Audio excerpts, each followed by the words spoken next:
Sore hari ini Tuhan gerakkan saya untuk mengajar tentang penghiburan Tuhan.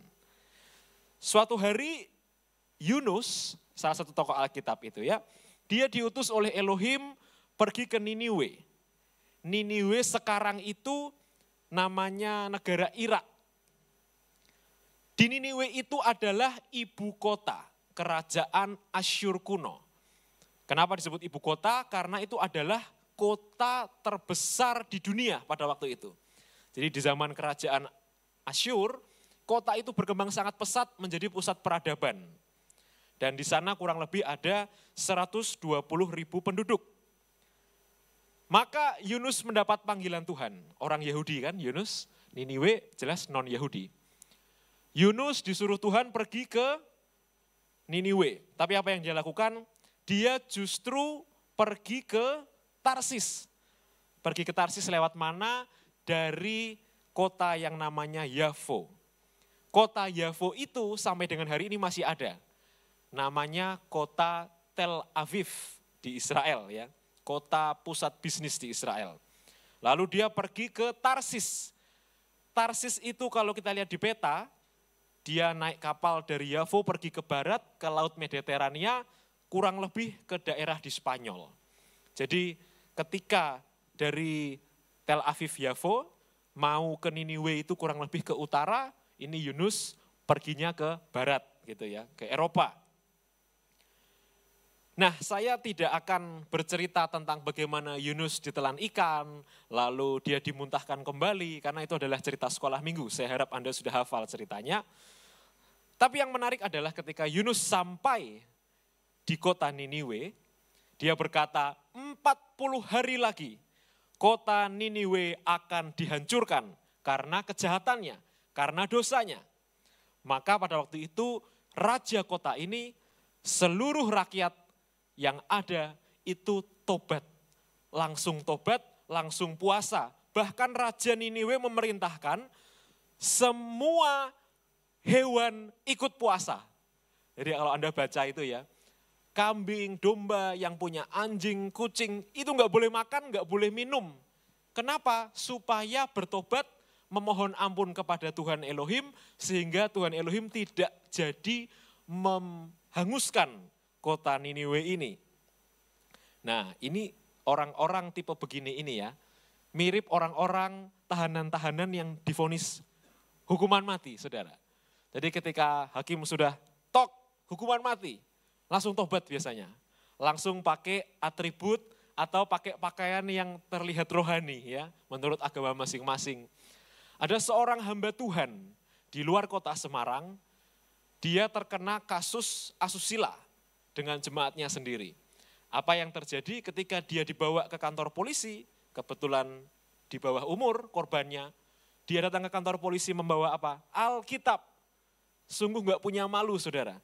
Alkitab firman Tuhan yang dia bawa-bawa, yang dia ceritakan tidak dilakukannya, tapi dia bawa di depan wartawan. Ini mengerikan. Nah, orang-orang yang sudah divonis ini biasanya akan menunjukkan diri bertobat. Itu natur manusia. Mirip juga dengan orang-orang yang sudah sakit ya. Dalam pelayanan saya bertemu dan Abuna itu saya bertemu banyak mendoakan orang-orang tua yang sudah sakit-sakitan yang janji pokoknya kalau sehat mau melayani Tuhan. Telat saudara. Justru ada lagu hidup ini adalah kesempatan, maka mumpung kita masih kuat itulah kita melayani Tuhan. Mumpung Anda masih kuat, mumpung kakimu masih berdiri, mumpung kamu masih bisa nyanyi, layanilah Tuhan. Gunakan waktu yang ada karena kita tidak pernah tahu kapan kita tidak diberi kesempatan lagi. Akhirnya karena Tuhan itu baik hati ya, dia melihat bangsa ini bertobat, semua puasa, ya sudahlah akhirnya Elohim tidak jadi menghukum bangsa ini. Anehnya setelah Yunus, hamba Tuhan ini menyampaikan berita, seruan pertobatan, didengarkan, mereka tobat. Akhirnya Tuhan tidak jadi menghukum, anehnya Yunus ini malah kesal dan malah marah sama Tuhan. Nah kita buka Yunus pasal 4 ayat 1. Buka Alkitab saudara dalam Yunus pasal 4 ayat 1 sampai 6 kita akan baca bergantian. Ayat yang ganjil saya yang baca, ayat yang genap Bapak Ibu yang baca ya. Yunus pasal 4 ayat 1 sampai 6. Tetapi hal itu sangat mengesalkan hati Yunus, lalu marahlah ia.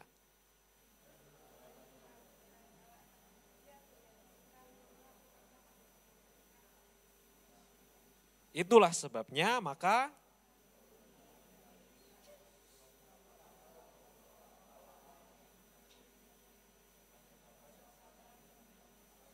serta menyesal karena malapetaka. Ayat 3 saya, jadi sekarang ya Tuhan, cabutlah kiranya nyawaku, karena lebih baik aku mati daripada hidup. Saudara ayat 4, tetapi ayat 5, Yunus telah keluar meninggalkan kota itu dan tinggal di sebelah timurnya. Ia mendirikan di situ sebuah pondok dan ia duduk di bawah naungannya menantikan apa yang akan terjadi atas kota itu. Ayat 6, lalu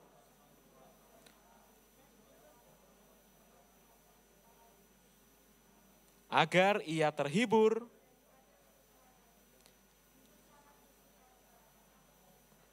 Oke, cukup ya. Suatu hari Yunus sudah menyelesaikan misinya, bangsanya bertobat. Dia sebagai hamba Tuhan harusnya apa responnya? Senang, karena neraka nggak jadi penuh gitu kan.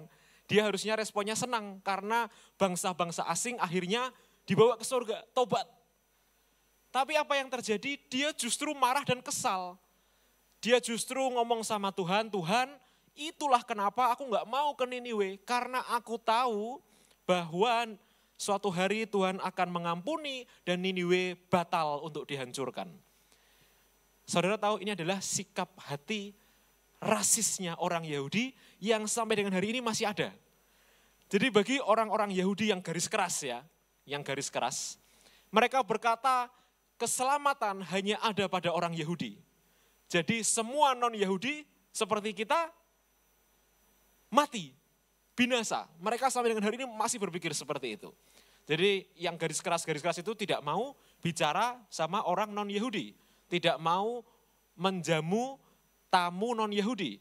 Tidak mau makan bersama non-Yahudi. Tidak mau bahkan ngobrol sama saya, sama yang non-Yahudi gitu ya.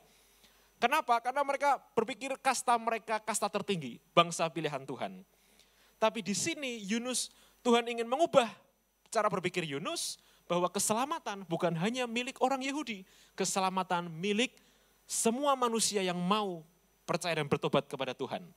Lalu akhirnya di perjanjian baru kisah itu terulang pada waktu Petrus diberi penglihatan, lalu dia harus menginjil di rumah perwira-perwira kafir itu ya. Suatu hari Yunus marah, dia kesal, kenapa Tuhan tidak binasakan bangsa yang jahat ini ya. Terlepas dari alasan apapun Yunus marah, tapi saya mau ngajak kita semua untuk refleksi diri. Kita semua bisa marah, betul? Kita semua bisa kesal. Apapun alasannya bisa membuat orang marah. Seperti Yunus, alasan gak masuk akal aja dia tetap ngambek, dia tetap marah.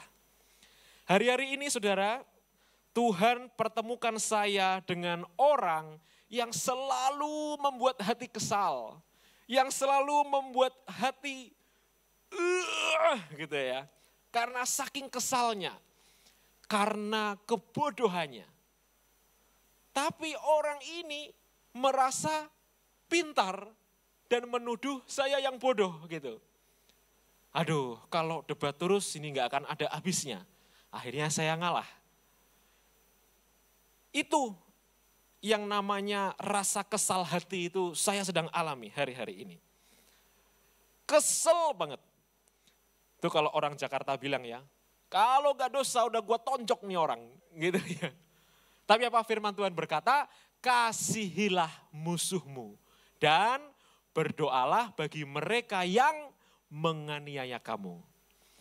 Jadi ketika saya lagi kesel, saya ingat ayat ini.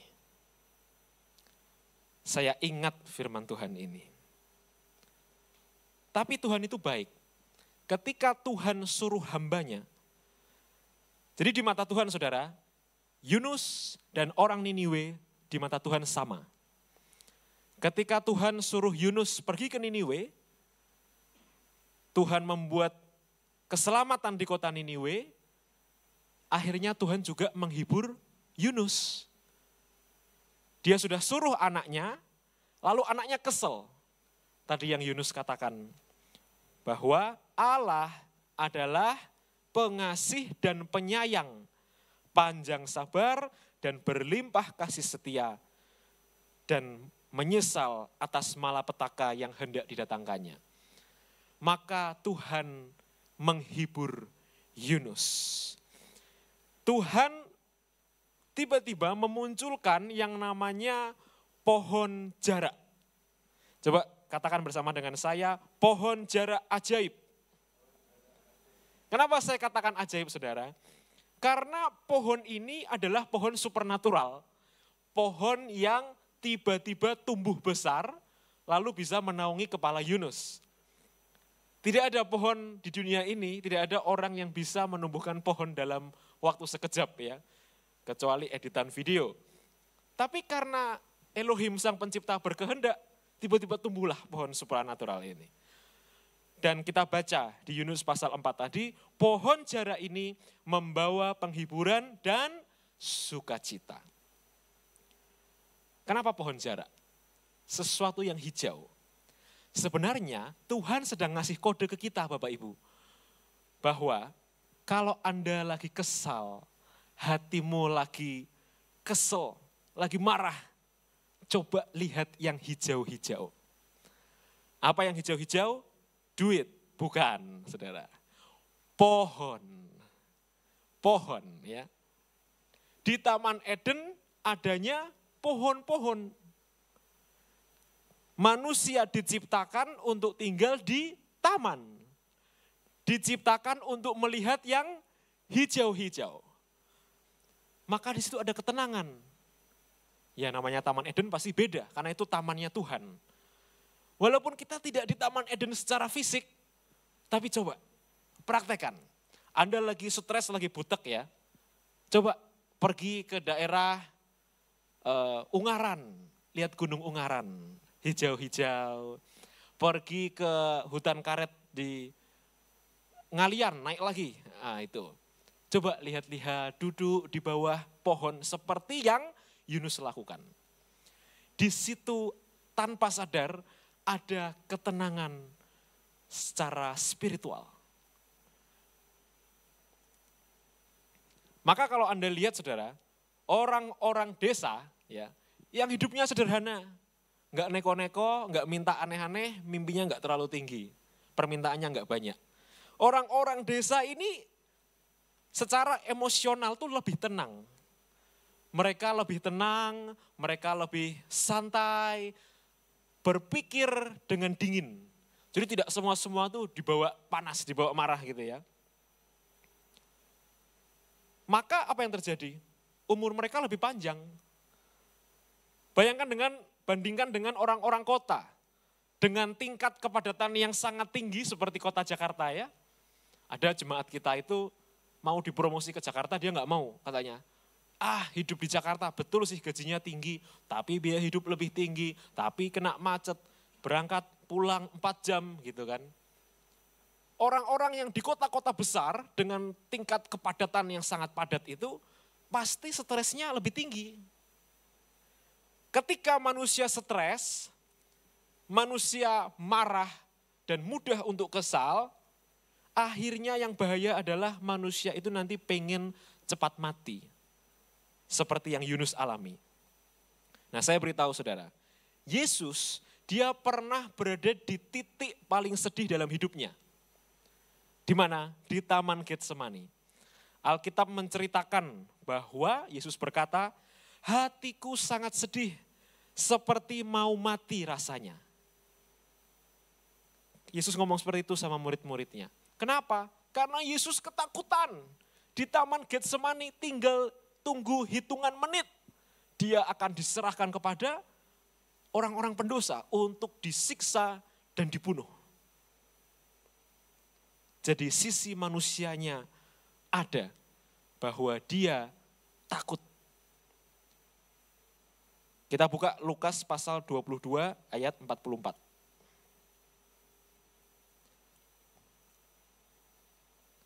Lukas pasal 22 ayat 44. Lukas 22. 22 ayat 44.